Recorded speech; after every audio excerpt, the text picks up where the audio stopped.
नमस्कार विद्यार्थी मित्रांनो, तुम्हा सर्वांचं आपल्या स्टडी पॉइंट या यूट्यूब चॅनलमध्ये स्वागत आहे। तर विद्यार्थी मित्रांनो, 2019 मध्ये तलाठी भरतीच्या परीक्षेमध्ये राज्यघटनेवर आधारित विचारण्यात आलेले टॉप 25 प्रश्न आजच्या व्हिडिओच्या माध्यमातून आपण कव्हर करणार आहोत, जे की तुम्हाला तलाठी भरती 2023 च्या दृष्टीने उपयोगाचे ठरणारे आहेत।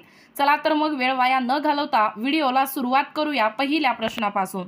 पहिला प्रश्न आहे बघा विद्यार्थी मित्रांनो, राज्यघटनेवर आधारित 2019 मध्ये विचारण्यात आलेलं मूलभूत अधिकाराबद्दल खालील घटनाचे क्रमाने नियोजन करा, अगदी लवकरात लवकर प्रारंभ करा। तर बघा खाली ऑप्शन्स आहेत, तर योग्य उत्तर आहे डी ए बी सी। तर बघा याचं स्पष्टीकरण काय आहे।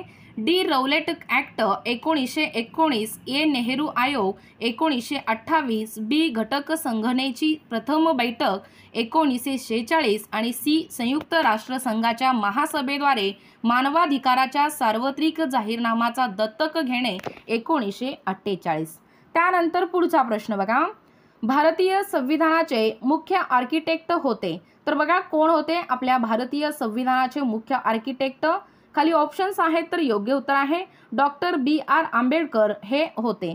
तर बघा विद्यार्थी मित्रांनो, अधिक माहिती या प्रश्नावर आधारित डॉक्टर बी आर आंबेडकर यांना भारतीय घटनेचे शिल्पकार म्हणतात, नोट डाऊन करून घ्या।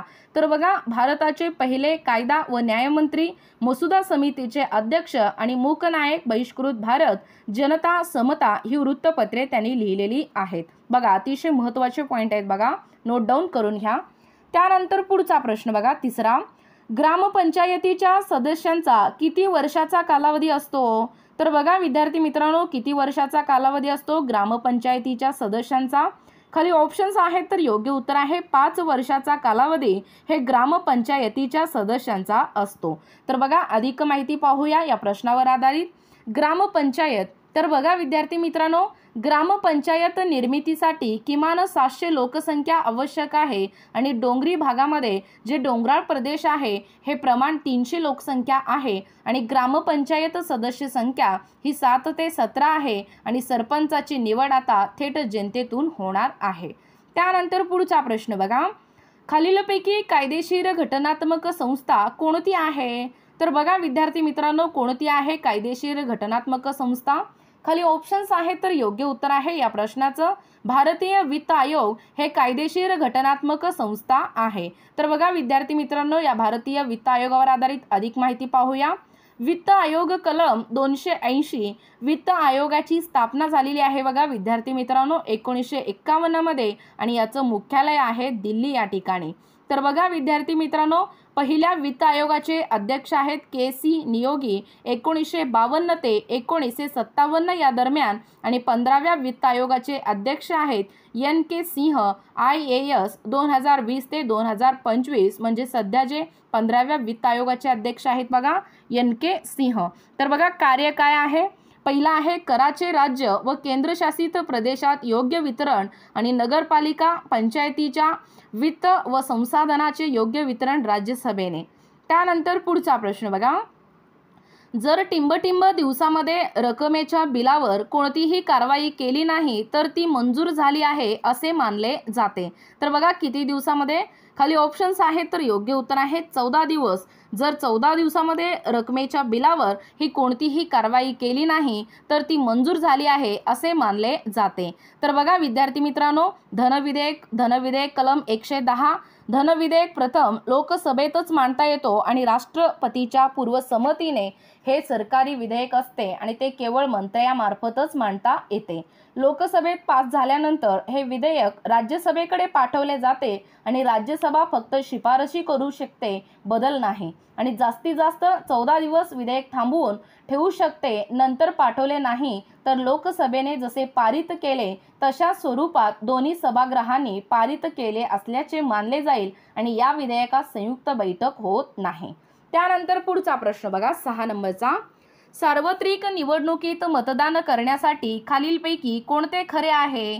तर बघा विद्यार्थी मित्रांनो, कोणते खरे आहे, खाली ऑप्शन्स आहेत, तर योग्य उत्तर आहे बघा ए आणि बी हे दोन्ही या ठिकाणी बरोबर आहेत। त्यानंतर पुढचा प्रश्न बघा, राज्य धोरण निर्देशक तत्वे कोणती उद्दिष्टे साध्य करतात। तर बघा विद्यार्थी मित्रांनो, कोणती उद्दिष्टे साध्य करतात, खाली ऑप्शन्स आहेत, तर योग्य उत्तर आहे प्रामुख्याने शासकीय नियम बनवण्याबद्दल व्यापक दिशा देतात हे योग्य उत्तर आहे। तर बघा स्पष्टीकरणामध्ये आपल्याला काय सांगता येतो या प्रश्नावर आधारित राज्य धोरणाची जी मार्गदर्शक तत्वे आहेत, व्यक्तीचे कल्याण व देशाची प्रगती होण्यासाठी सरकारने कल्याणकारी योजना व धोरणे आखणे गरजेचे असते आणि मार्गदर्शक तत्वे न्याय प्रविष्ट नसली तरी घटनेचे त्यांची उपयुक्तता घोषित केली आहे। देशाच्या प्रशासनात हे तत्व मूलभूत आहेत आणि सरकारच्या कामकाजाचे परीक्षण या तत्वाच्या आधारे करता येते।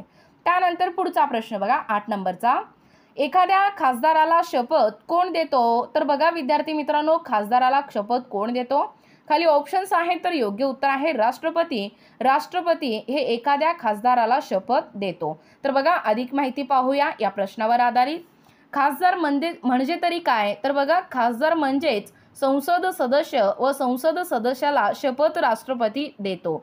खासदाराला आपले पद ग्रहण करण्यापूर्वी राष्ट्रपती समोर किंवा त्यांनी नियुक्त केलेल्या व्यक्तीसमोर 3ऱ्या अनुसूचीत दिलेल्या नमुन्यानुसार शपथ किंवा प्रतिज्ञा करून त्याखाली सही करावी लागते। त्यानंतर पुढचा प्रश्न बघा, खालीलपैकी भारतीय संविधानामध्ये नमूद केलेले नागरिकांचे मूलभूत कर्तव्य कोणती? तर बघा विद्यार्थी मित्रांनो, कोणते आहेत भारतीय संविधानामध्ये नमूद केलेले नागरिकांचे मूलभूत कर्तव्य? खाली ऑप्शन्स आहेत, तर योग्य उत्तर आहे वैज्ञानिक दृष्टिकोनाची वृद्धी करणे आणि मानवतावाद, चौकस वृत्ती आणि सुधारणावादी विचार विकसित करणे होय। तर बघा मूलभूत कर्तव्य, सरदार स्वर्णसिंह समिती 1976 मध्ये मूलभूत कर्तव्यांचे एक स्वतंत्र प्रकरण घटनेत समाविष्ट करण्याची शिफारस केली आणि 42व्या घटना दुरुस्ती म्हणजे 1976 ने घटनेच्या भाग ए कलम 51A मध्ये 10 कर्तव्य समावेश केले आणि 51A मध्ये 86वी घटना दुरुस्ती 2002 ने 11वे कर्तव्य समाविष्ट केले आहे। त्यानंतर पुढचा प्रश्न बघा, सर्वोच्च न्यायालयातील न्यायाधीशांना काढून टाकण्याचे खालीलपैकी कोणते मार्ग आहेत? तर बघा विद्यार्थी मित्रांनो, कोणते मार्ग आहेत? खाली ऑप्शन्स आहेत, तर योग्य उत्तर आहे फक्त ए म्हणजे गैरवर्तन केल्याने सिद्ध झाल्यास किंवा काम करण्यास असमर्थ असल्याचे सिद्ध झाल्यास आणि भारताच्या राष्ट्रपतीच्या आदेशानुसार प्रामुख्याने सर्वोच्च न्यायालयातील न्यायाधीशांना काढून टाकण्याचे मार्ग आहेत। त्या स्पष्टीकरण बघा, सर्वोच्च न्यायालय न्यायाधीशास पदावरून दूर करणे कलम 124(4) प्रस्ताव प्रथम कोणत्याही सभागृहात मांडता येते आणि लोकसभेत 100 सदस्य व राज्यसभेत 50 सदस्य हे सभापती अध्यक्षास देतील आणि अध्यक्ष सभापती प्रस्ताव स्वीकारतील किंवा फेटाळतील। त्यानंतर पुढचा प्रश्न बघा, कोणता मूलभूत हक्क घटनेतील मूलभूत अधिकारांच्या यादीतून वगळण्यात आला जी जमीनदारी प्रणालीच्या संपूर्ण उच्चाटनाची नांदी होते? तर बघा खाली ऑप्शन्स आहेत, तर योग्य उत्तर आहे मालमत्तेचा अधिकार। मालमत्तेच्या अधिकाराला प्रामुख्याने यादीतून वगळण्यात आलेलं आहे। तर बघा विद्यार्थी मित्रांनो, मालमत्तेचा अधिकार काय आहे? कलम 31 मधून 300 मध्ये टाकण्यात आला आणि त्यास कायदात्मक अधिकारांचे स्वरूप दिले आणि मालमत्तेचा अधिकाराचा समावेश पूर्वी कलम 31 अंतर्गत मूलभूत हक्क म्हणून करण्यात आला होता। त्यानंतर पुढचा प्रश्न बघा 12 नंबरचा, खालीलपैकी कोणते तत्वे राज्य धोरण निर्देशक तत्वामध्ये नमूद केली आहेत? तर बघा विद्यार्थी मित्रांनो, खाली कोणते जे तत्व आहे राज्य धोरण निर्देशक तत्वामध्ये नमूद केलेले आहेत? खाली ऑप्शन्स आहेत, तर योग्य उत्तर आहे Q आणि R म्हणजे संपत्ती एकाच हातामध्ये एकवटण्यापासून रोखणे आणि ग्रामपंचायतीचे संघटन हे 2 ऑप्शन्स या ठिकाणी बरोबर आहे। तर बघा स्पष्टीकरण काय आहे मार्गदर्शक तत्वेमध्ये? आंतरराष्ट्रीय शांतता व सुरक्षा यांचे संवर्धन कलम 51 आर्थिक व्यवस्थेच्या राबवणुकीमुळे सामूहिक हितास बाधक होईल अशा प्रकारे संपत्ती व उत्पादन साधन यांचे केंद्रीकरण होऊ नये कलम 39C आत ग्रामपंचायतीचे संघटन कलम 40। त्यानंतर पुढचा प्रश्न बघा, खालीलपैकी कोणत्या राज्याचे उच्च न्यायालय त्या राज्याच्या बाहेर स्थित आहे? बघा महत्त्वाचा प्रश्न आहे बघा। तर बघा विद्यार्थी मित्रांनो, खाली ऑप्शन्स आहेत, तर योग्य उत्तर आहे अरुणाचल प्रदेश या राज्याचे उच्च न्यायालय त्या राज्याच्या बाहेर स्थित आहे। त्यानंतर पुढचा प्रश्न बघा, स्थानिक शासन ही गाव आणि जिल्हा स्तरावर आहे. स्वातंत्र्य भारतातील स्थानिक शासनाची पंचायत राज यंत्रणेच्या अंतर्गत 73व्या व 74व्या घटनात्मक दुरुस्तीच्या माध्यमातून टिंबटिंब. तर बघा विद्यार्थी मित्रांनो, खाली ऑप्शन्स आहेत, तर योग्य उत्तर आहे 1992. तर बघा 73वी घटना दुरुस्ती 1992.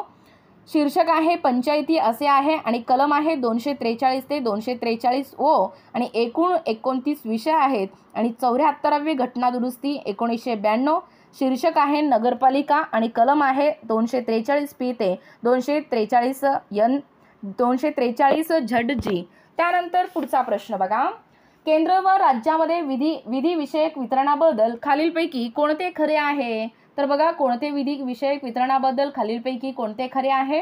खाली ऑप्शन्स आहेत, तर योग्य उत्तर आहे फक्त पी म्हणजे फक्त केंद्र सरकार केंद्रीय यादीतील विषयावर कायदे करू शकते. त्यानंतर पुढचा प्रश्न बघा, पुढीलपैकी कोणत्या राज्यातील कायदेमंडळ द्विगृही स्वरूपात आहे? तर बघा विद्यार्थी मित्रांनो, कोणते कायदेमंडळ राज्यातील कोणते कायदेमंडळ द्विगृही स्वरूपात आहे? खाली ऑप्शन्स आहेत, तर योग्य उत्तर आहे बिहार. बिहार हे राज्यातील कायदेमंडळ द्विगृही स्वरूपात आहे.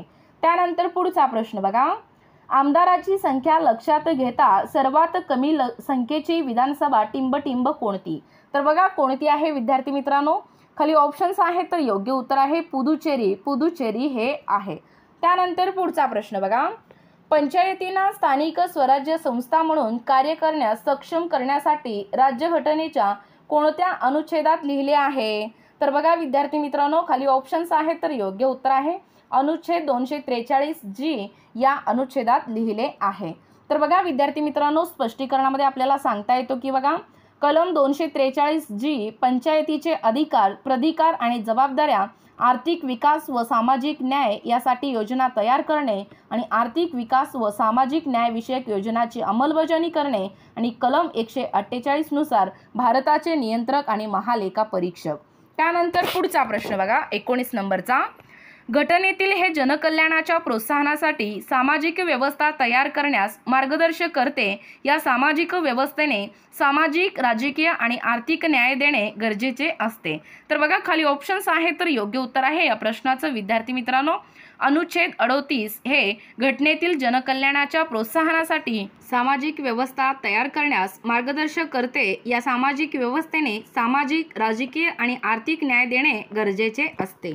त्यानंतर पुढचा प्रश्न बघा 20 नंबरचा, भारत सरकारच्या कार्यकारी शाखेत दुसऱ्या क्रमांकाचे सर्वोच्च अधिकारी आहेत.